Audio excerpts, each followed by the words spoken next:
Hello friends, myself Shilpa education mart से। So welcome back to my channel. आज जो topic मैं आपसे शेयर कर रही हूँ वो आपको जॉब दिलवाने में सबसे पहला प्रोसेस होता है और जो कि मोस्ट इम्पॉर्टेंट पार्ट होता है आपको किसी भी जॉब इंटरव्यू को क्रैक करने के लिए। आपने सुना होगा first impression is the last impression. तो आज वो फर्स्ट इंप्रेशन का ट्रिक ही आपको देने वाली हूँ। फर्स्ट इंप्रेशन का ट्रिक अगर ये आपने मेरा फॉलो कर लिया तो गाइस मैं आपको गारंटी देती हूँ आपके पास इंटरव्यू कॉल तो आएगा ही आएगा। जो ट्रिक का नाम है वो है आपका रिज्यूम। तो देखिए, सबसे इंपॉर्टेंट पार्ट होता है आपका रिज्यूमे, सीवी। क्यों? क्योंकि सबसे पहले आप नहीं जाते हैं एम्प्लॉयर के पास, आपका सीवी जाता है और वो सीवी ही आपके बारे में सारी चीजें डिस्क्राइब करता है। आपने उस जिस पैटर्न से बनाया है उस सीवी को, उसमें क्या क्या फिल किया हुआ है, वो पार्ट बहुत इंपॉर्टेंट है आपके सीवी का। आपको किसी भी जॉब को पाने के लिए आपका सीवी सबसे इंपॉर्टेंट पार्ट रहता है। और अगर एम्प्लॉयर को सीवी पसंद आता है तभी वो आपको इंटरव्यू कॉल करता है। और कई लोग क्या करते हैं, आपके पास बहुत क्वालिफिकेशन होती है, प्रोफेशनल बहुत अच्छे हैं आप अपनी फील्ड में, बट लेकिन आप इंटरव्यू क्रैक नहीं कर पा रहे हैं या आपके पास इंटरव्यू कॉल नहीं आ पा रही है। तो उसका मेन रीजन यही होता है कि आपने अपने सीवी को, रिज्यूमे को इस तरीके से नहीं बनाया हुआ है कि वो किसी को इम्प्रेस कर सके। तो चलिए आज हम सिंपल वे में एक सिंपल रिज्यूम तैयार करेंगे। और अगर आप बिगनर हैं, आपको पता है कि आप अभी स्टार्ट ही कर रहे हैं अपना जॉब कहीं पे ढूंढने के लिए, आप बिगनर हैं, तो कोई दिक्कत नहीं है। मैं इतने सिंपल तरीके से आज आपको वर्ड में रिज्यूम बनाना बता रही हूँ कि वो इंप्रेसिव भी रहेगा और सिंपल भी रहेगा और किसी भी एम्प्लॉयर को अट्रैक्ट करेगा। तो ज्यादा टाइम ना लेते हुए चलिए हम चलते हैं अपनी वीडियो की तरफ, रिज्यूम राइटिंग पे। फ्रेंड्स, आप देख पा रहे होंगे मेरी स्क्रीन पे आज ये मैंने एक सिंपल सा रिज्यूम बनाया है जो कि कितना सिंपल, खूबसूरत है और इसमें सारी चीजें आ रही हैं जो एक एम्प्लॉयर को आपके बारे में जानना होता है, लाइक योर नेम, एड्रेस, आपकी क्वालिफिकेशन, आपकी प्रोफेशनल स्किल्स और वर्क एक्सपीरियंस। एक एम्प्लॉयर को इन सबसे ज्यादा कोई और रिक्वायरमेंट नहीं रहती है। तो चलिए आज हम देखते हैं वर्ड पे कैसे रिज्यूम बनता है। तो गाइस, सबसे पहले मैं जाऊंगी न्यू ब्लैंक डॉक्यूमेंट पे।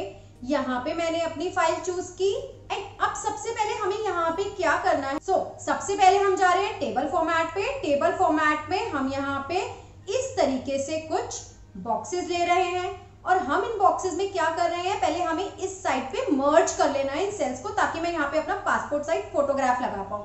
तो मैं लेआउट टैब में जा रही हूँ और लेआउट टैब में, टेबल की लेआउट टैब में आएगा आपके पास मर्ज ऑप्शन, इसे यहाँ पे क्लिक कर दीजिए। आपके सेल्स मर्ज हो चुके हैं गाइस। इसे हम थोड़ा सा बड़ा कर देते हैं। अब यहाँ पे मुझे जो टाइप करना है अपने बारे में वो मैं यहाँ पे टाइप कर दूंगी। लेट्स से नेम, देन मैंने यहाँ पे एड्रेस कर दिया, यहाँ पे हमने अपना मेल आईडी डाल दिया, अपना फोन नंबर डालिएगा, जो आपका एक्टिव नंबर है आप प्लीज उसको उसमें वही अपडेट कीजिएगा। एंड मैरिटल स्टेटस में आप यस या नो में से जो आप हैं वो अपने अकॉर्डिंग फिल कर सकते हैं। चलिए अब हम बात करते हैं नेक्स्ट यहाँ पे पासपोर्ट साइज फोटो। तो जो आपकी पासपोर्ट साइज फोटो होगी उसे आप अपने डेस्कटॉप से, जहां पे भी आपके पास लोकेशन में पड़ी है वहां से इंसर्ट कर सकते हैं। तो पिक्चर में जाइए, दिस डिवाइस पे मेरी जो पिक्चर है वो यहाँ पड़ी हुई है। तो जिस भी लोकेशन पे हो आप अपनी चॉइस से इंसर्ट कर सकते हैं। तो मैं अपनी पिक्चर इंसर्ट कर रही हूँ इस तरीके से। तो आप देख सकते हैं बहुत बड़ी आ गई है, हम इसे रिसाइज कर लेते हैं थोड़ा सा छोटा। तो अपने अकॉर्डिंग जितना आपको रखना है, देखिए आप एडजस्टमेंट अपने अकॉर्डिंग कर सकते हैं। मैंने इस तरीके से अपनी पिक्चर को एडजस्ट कर लिया है और इस पिक्चर को मैं कलर फॉर्मेट व्हाइट में रखना चाहती हूँ। तो इस तरीके से मैं यहाँ उसको रख रही हूँ। आप देख सकते हैं इतना पार्ट मेरा रेडी हो चुका है। अब मुझे इस टेबल की लाइन हटानी है। तो लाइन हटाने के लिए गाइस आप लोग क्या करेंगे, राइट क्लिक कीजिए, यहाँ पे राइट क्लिक कीजिए इस पॉइंट पे जाके, टेबल प्रॉपर्टीज में जाइए, टेबल प्रॉपर्टीज में बॉर्डर एंड शेडिंग में जाके नन कर दीजिए। अदरवाइज सिंपल आप क्या कर सकते हैं, होम टैब में भी बॉर्डर्स एंड शेडिंग आता है, बॉर्डर एंड शेडिंग्स में आपको यहाँ पे नन मिल जाएगा। तो मैंने यहाँ नन कर दिया एंड देख सकते हैं आप, ये परफेक्ट हो चुका है मेरा पार्ट। अब हम नेक्स्ट पार्ट करते हैं। अब हमें नेक्स्ट पार्ट क्या करना है, हमें अपनी यहाँ पे एजुकेशनल क्वालिफिकेशन लिखनी है। तो एजुकेशनल क्वालिफिकेशन के लिए अगेन हम टेबल पे जा रहे हैं एंड अगेन हमने यहाँ पे कुछ बॉक्सेस इंसर्ट कर लिए। सबसे पहले हम यहाँ पे लिख देते हैं हमारा serial number, education board, year and last is your percentage. Then इन सबको सेलेक्ट करके हम इसे बोल्ड में कर देते हैं थोड़ा सा, एंड देन सीरियल नंबर में हम एक एक करके अपना डेटा फिल करेंगे। चलिए अब हम अपना बोर्ड यहाँ पे फिल कर देते हैं। देन आप अपना ईयर लिख दीजिए, जो भी आपका पासिंग ईयर है अपने डॉक्यूमेंट्स के अकॉर्डिंग बिल्कुल करेक्ट लिखिएगा, and last is your percentage. इतना काम होने के बाद अगर कोई और आपकी है तो आप एक और लाइन और अपना रो लेके वहां पे अपनी क्वालिफिकेशन लिख देते हैं। अब देखिए एजुकेशन क्वालिफिकेशन के बाद सबसे इंपॉर्टेंट पार्ट होता है आपकी प्रोफेशनल क्वालिफिकेशन। गाइस आपकी जो भी प्रोफेशनल क्वालिफिकेशन है वो आप यहाँ मेंशन करेंगे कि आपको क्या क्या आता है। तो लेट्स से मैं यहाँ अपनी प्रोफेशनल क्वालिफिकेशन लिख रही हूँ, एंड देन नीचे यहाँ पे मैं अपनी प्रोफेशनल क्वालिफिकेशन शेयर करूंगी। जैसा कि आप मेरे इस रिज्यूम में देख सकते हैं मैंने अपनी सॉफ्टवेयर स्किल्स लिखी हैं, तो यहाँ पे मैं अपनी सॉफ्टवेयर स्किल्स लिखूंगी। चलिए आपको जो जो सॉफ्टवेयर स्किल्स आते हैं वो अपने आप यहाँ पे देखिए, आप किस भी फील्ड में किसी भी फील्ड से हैं तो आपकी कोई ना कोई स्किल्स होगी, तो यहाँ पे आपको वो स्किल्स मेंशन करनी है। तो लेट्स से अगर मैं कंप्यूटर में स्किल्स है एक्सेल में, देन मैंने कहा मुझे वर्ड भी आता है, देन मुझे पावर पॉइंट आता है, एंड मुझे टैली आता है। अब आप कहेंगे इन सबको कहने के बाद इतना ही काफी नहीं है, आपको उस पार्ट में और आप कितने एक्सपर्ट है उनको भी डिस्क्राइब करना है। तो डोंट वरी, आप इसको क्या कीजिए, एंटर कीजिए और एक टैब प्रेस कर दीजिए। टैब से आप क्या कर सकते हो, उसके सब पार्ट्स, लाइक मुझे एक्सेल में वीलुकअप आता है, पिवट टेबल आते हैं, लॉजिकल फंक्शन आते हैं, तो इस तरीके से आप उसको ब्रीफ करेंगे कि आपको क्या क्या पार्ट उसमें आता है। लाइक मेरे को यहाँ पे टैली में बताना है कि मुझे टैली में भी जीएसटी आता है, एंड देन टीडीएस। तो इस तरीके से देखिए मैंने अपने पार्ट्स को पूरी तरीके से कर दिया है। अब इसके बाद जब आप अपनी प्रोफेशनल क्वालिफिकेशन लिख लेते हैं, प्रोफेशनल एजुकेशन के बाद आपको नेक्स्ट शेयर करना होता है अपना work experience. Work experience means कि आप किस कंपनी के साथ काम कर चुके हैं या प्रेजेंटली कर रहे हैं। तो यहाँ मैं अपना वर्क एक्सपीरियंस शेयर करूंगी। कंपनी डेजिग्नेशन जो भी आपका प्रोफाइल है वहां का, आप यहाँ पे अपनी ड्यूरेशन लिखेंगे। ड्यूरेशन मीन्स होता है कि आप कितने टाइम से वहां पे हैं।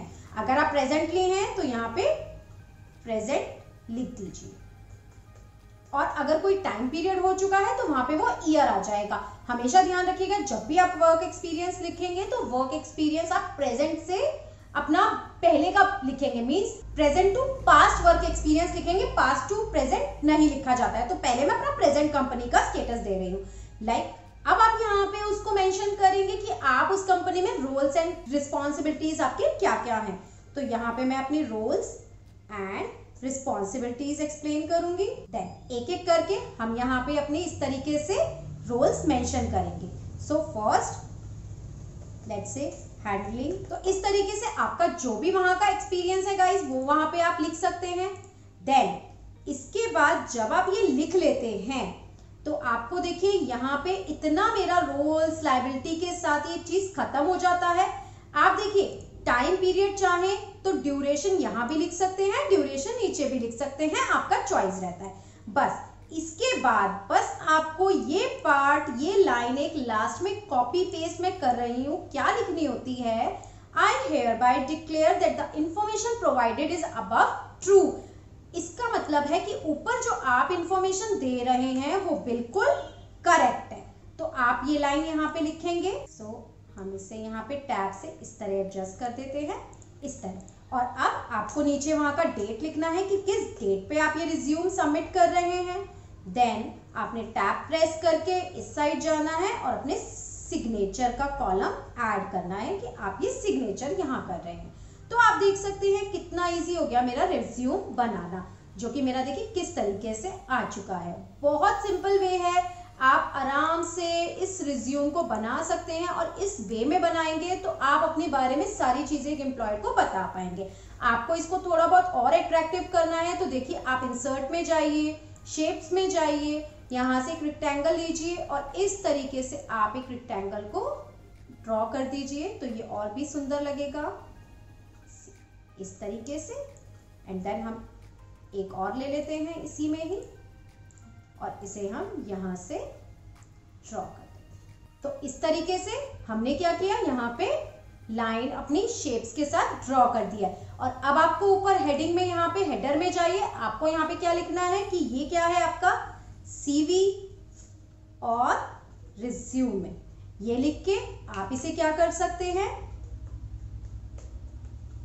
सेलेक्ट कीजिए। सेलेक्ट करने के बाद होम टैब में जाइए, इसे बड़ा कर दीजिए, बोल्ड कर दीजिए और इसे सेंटर में प्लेस कर दीजिए इस तरीके से। तो आप देख सकते हैं एकदम परफेक्ट आपका CV ओनली 1 पेज का रेडी है। देखिए, आप चाहे तो अपनी क्वालिफिकेशन, वर्क एक्सपीरियंस में कितना भी ऐड कर सकते हैं, वो 1 to 3 पेज भी बन सकता है। लेकिन अगर आप बिगनर हैं तो आपके लिए ये सिंपल सोबर रिज्यूम बिल्कुल परफेक्ट है।